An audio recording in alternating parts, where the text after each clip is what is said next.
WCBI News at 6 starts now.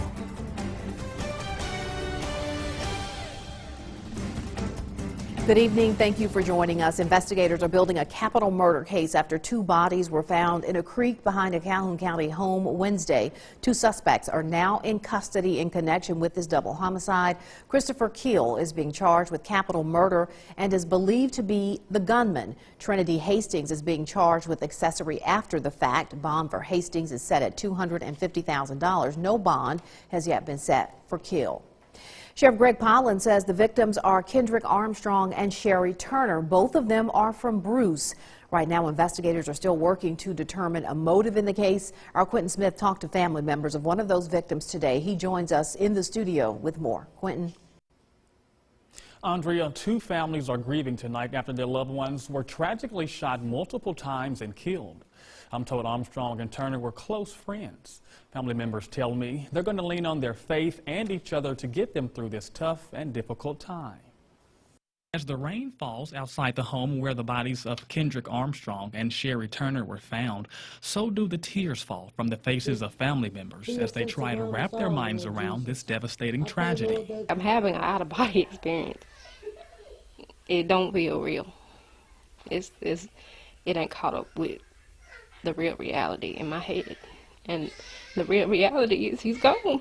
Family members of Kendrick Armstrong say he was last seen and heard from on Tuesday morning.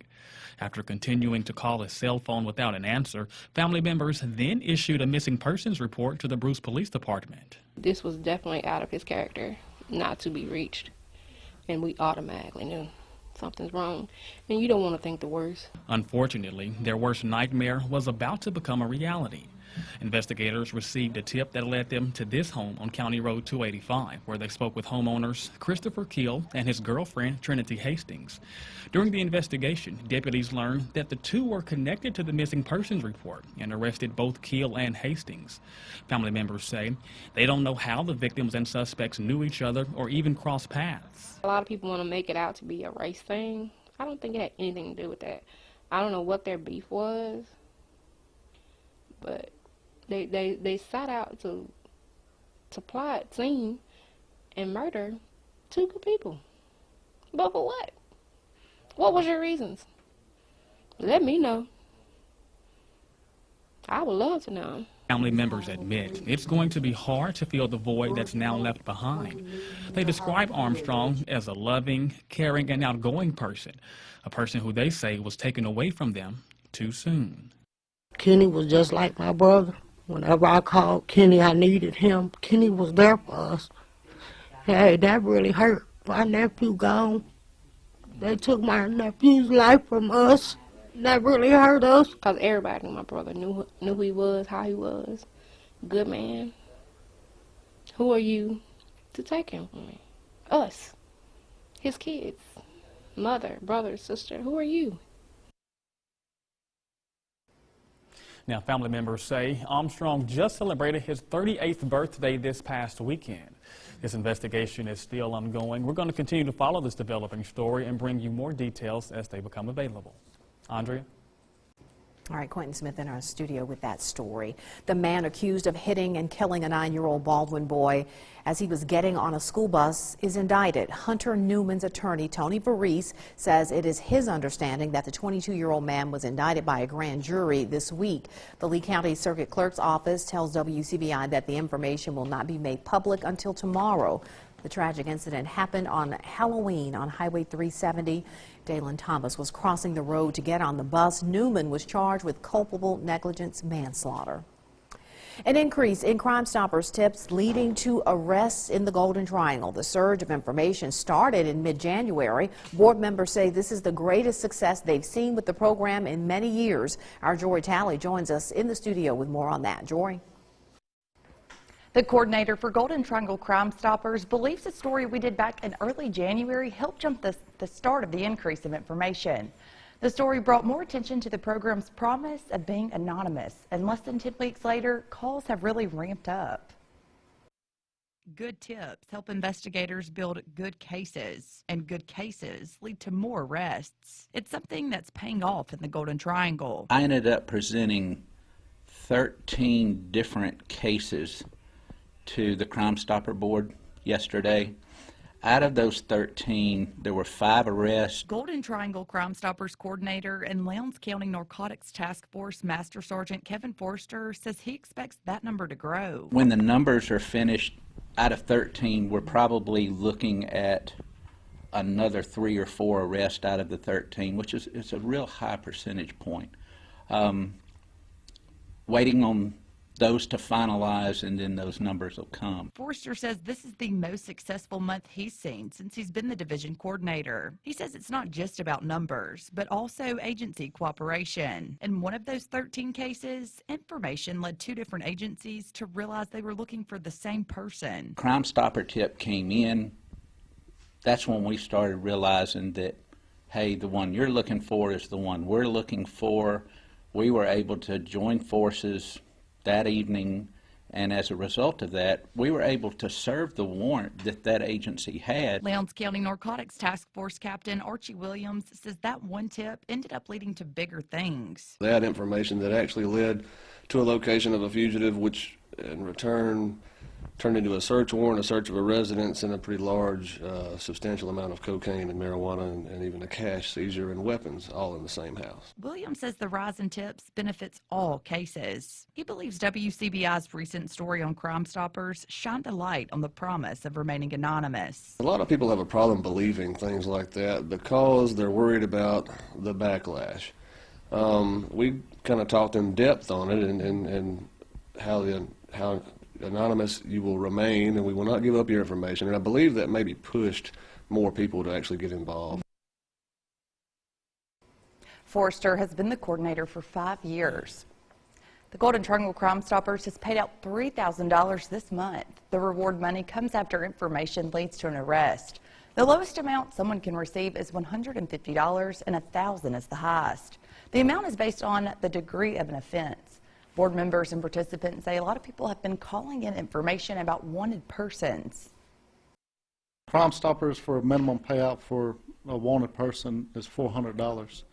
So if you call in that you see somebody on the news that's wanted for petty larceny or a burglary, call us. It's $400 minimum for it. Branch wants to remind everyone that Crime Stoppers just wants your information, not your name. All right, Jory, thanks so much for that report. Time now for a first look at our forecast. Chief Meteorologist Keith Gibson standing by for us tonight. Keith? It keeps raining, and it's going to keep raining all night long in some spots. We have our time lapse from Tupelo today. More clouds, more wet weather here as expected. Some heavier rain across the northern parts of our area, and we still have some moderate to heavy showers out there. Not a lot of thunder and lightning here in our area. Can't rule out some storms later on, but we've got the rain around our region. The cloud cover, yes, we're stuck in the 40s in most spots, but I think these will be our overnight lows. We'll start to moderate things later on tonight. By tomorrow morning, back into the 50s. We are looking at some 50s and some 60s here, perhaps as warm as 67 in some spots tomorrow. Andrea, more rain, more storms. Your full forecast coming up. The search for a new chief financial officer is on in Columbus. This comes after CFO Milton Raleigh submitted his resignation to councilmen Tuesday. The council accepted his letter in executive session. The resignation went into effect immediately. Under his leadership, the city's budget faced a deficit of more than $800,000. Earlier this year, Raleigh served a 16-day suspension. Coming up, we continue our celebration of Black History Month with a look at the training ground for many of the community's leaders. Stay with us. Welcome back, everyone. We continue our Black History Month series, Made by History, with a look at the role of historically black colleges and universities. Created after the Civil War, HBCUs were established all across the South to educate freed slaves. Today, HBCUs continue to be a nurturing environment for higher education for many African American students. I sat down with 2 local HBCU grads to talk about their experience. It's a different world. During the late 80s and early 90s, the hit NBC show A Different World gave the world an up-close look at historically black colleges and universities through its depiction of life on the campus at the fictional Hillman College. Hello, my sisters. Whitley, you look great. That's what I look. And for graduates of HBCUs, the sitcom hit the nail on the head. The first thing when I arrived at Tougaloo, it seemed like it was a totally different world from which I had come. You had white faculty members, black faculty members, you had faculty members from India, from Germany, so the faculty was very diverse, and that was something that was totally foreign to me. Dr. Walter Conley, a retired school superintendent, attended Tougaloo College, a small private institution in Jackson. My aunt was a Tougaloo grad, and my principal, Mr. E.L. Wicks, was a Tougaloo grad. And they got together and decided that I was going to go to Tougaloo. I had the fortunate influence of a stepdad who went to Jackson State, and he took me to all the games early on. And so I knew, basically like my 8th grade, I knew I wanted to go to Jackson State. Nadia Colombe is the chief executive officer of the Boys and Girls Clubs of the Golden Triangle and a proud JSU grad. The Jackson State University, because I love, my dear old college home. That's right. Colombe says when she arrived on campus as a freshman, she knew right away she was at her home, away from home. I mean, it felt like family. That was the main thing that, struck me. Everybody seemed just so familiar with each other. People say it all the time, but it was really true. You aren't one of the numbers. Your professors know exactly who you are. The same was true for Dr. Conley. A lot of the teachers knew us by name, so it was quite nurturing. But he also recalls some turbulent times. His Tougaloo years were during the Civil Rights Movement, and leaders in the movement found a safe place to share their message on that campus. We had like Dr. Martin Luther King, Stokely Carmichael, Robert Kennedy, and all of those people. Those people could not visit the state-supported institutions. I, too, chose an HBCU to continue my education. Stillman College in Tuscaloosa, Alabama. Right here on this campus, I grew up a lot, I learned a lot, and I embraced the importance of serving others. Getting involved in student government and service organizations like my sorority was encouraged by leaders on campus. Conley says service was also instilled in students at Tougaloo and points to a well-known alumnus. Benny Thompson, who is chairman of Homeland Security, is a Tougaloo grad. As a matter of fact, he is my classmate. And then there are the cultural experiences unique to HBCUs. At JSU, the band, known as the Sonic Boom of the South, is a phenomenon. Colombe was a prancing J-Set in the famous band. Those were the best 4 years I could have spent in my life. We got to perform at the NAACP Image Awards in LA, which was huge. My sophomore year, I was in that group. Both Colombe and Dr. Conley say their HBCU experiences gave them a firm foundation that they continue to build on today. I really didn't feel like I missed something going to Jackson State. If anything, I felt like I was gaining a new perspective. I would not trade my Tougaloo experience for anything. And I concur. I wouldn't trade my experience either. There are currently 101 HBCUs in the United States, 5 of them here in Mississippi. In addition to Jackson State and Tougaloo College, there is Alcorn State, Mississippi Valley State, and Rust College. More ongoing flooding issues. This along County Road 462 near Vardaman. Look at that high water that we've had because of all of that recent rainfall. It's still raining in places here tonight. Rain chances continue, and also a severe weather threat for Saturday. More after the break. Your WCBI First Alert AccuWeather forecast with Chief Meteorologist Keith Gibson. High water here at the Stanislaus Dam in Columbus has come up about 15 feet since Sunday. Look at that at the dam earlier today. Earlier today, I was in Winona at Winona High School, Miss Seals' class. Look at these great kids had me out. We were talking about clouds, tornadoes, hurricanes, all things weather today. It was a bit of a wet trek out there to Winona, but we had a great time talking about all things weather. So thanks for having us out. We love to come out and visit the schools. Go to our website to sign up your class if you want one of us to come on out.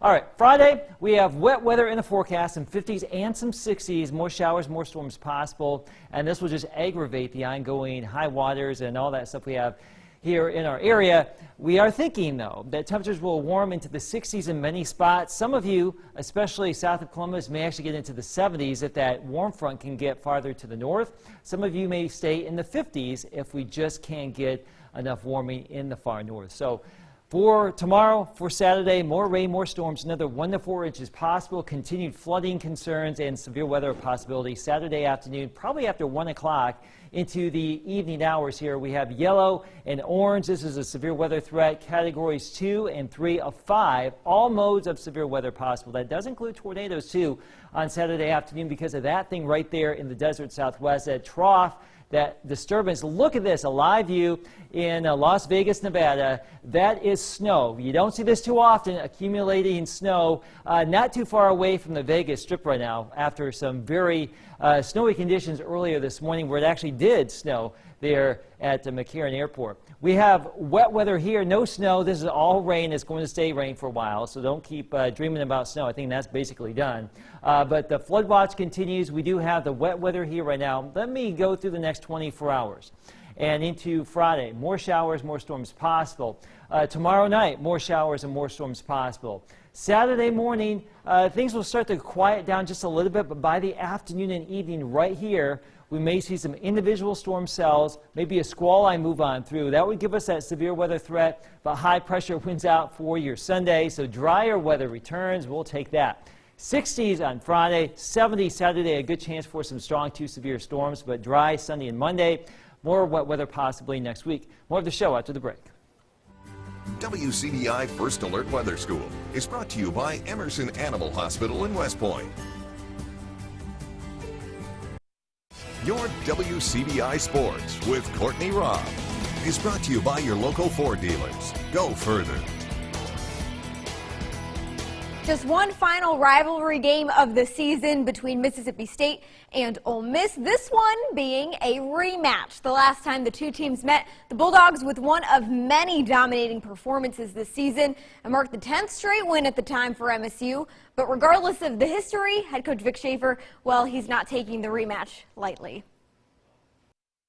We've got to be ready to play.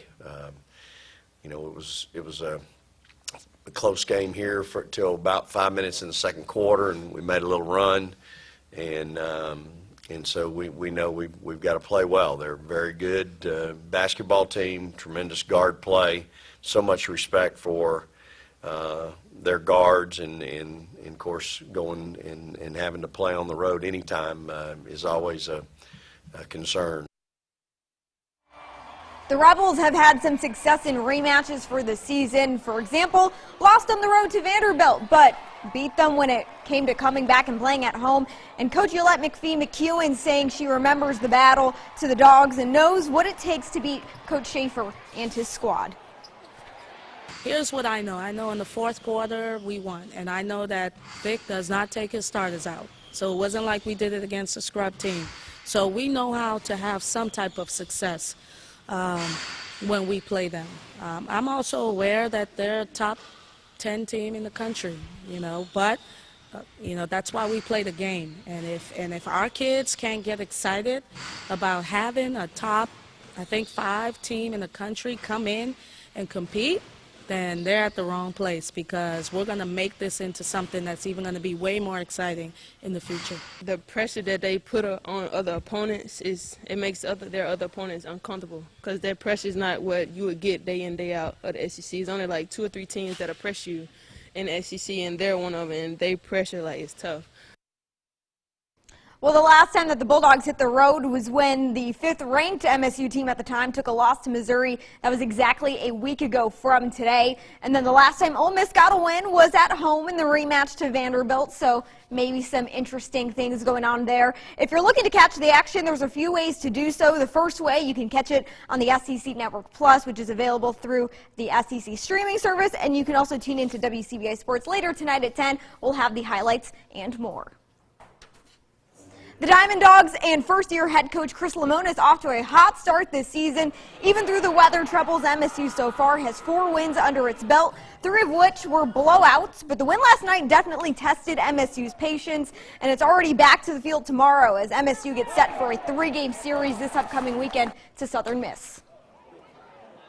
don't like the blowouts, but it was good for us to play late. I just, I felt like we just really weren't good offensive. So I'm an offensive guy. I like to hit. I like to have some fun there.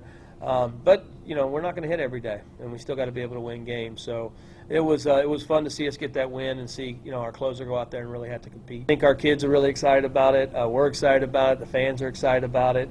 It should be a lot of fun. It's two really good teams. Let's hope we get some good windows in the weather. I was really surprised how well the field played today after all the rain we had, and it looked like we hadn't had any rain. Just it shows you how well it drains and how good our grounds crew is. We'll make sure to keep you updated on all the Diamond Dog action this weekend. That's it for sports. Your last look is coming up next. Stick with us. Some wet weather later tonight, and for Friday, Andrea, some big storms possible on Saturday as we warm up into the 70s. But Sunday and Monday, I know we have some rough weather to get through yet, but Sunday and Monday will dry it out. Definitely keep an eye on it. And just getting into the newsroom, there's been an accident involving an 18-wheeler just over the Tin-Tom Bridge, just west of it. Going to be about a 2-hour delay, we're being told. All right, that's the news at 6. Enjoy the rest of your evening.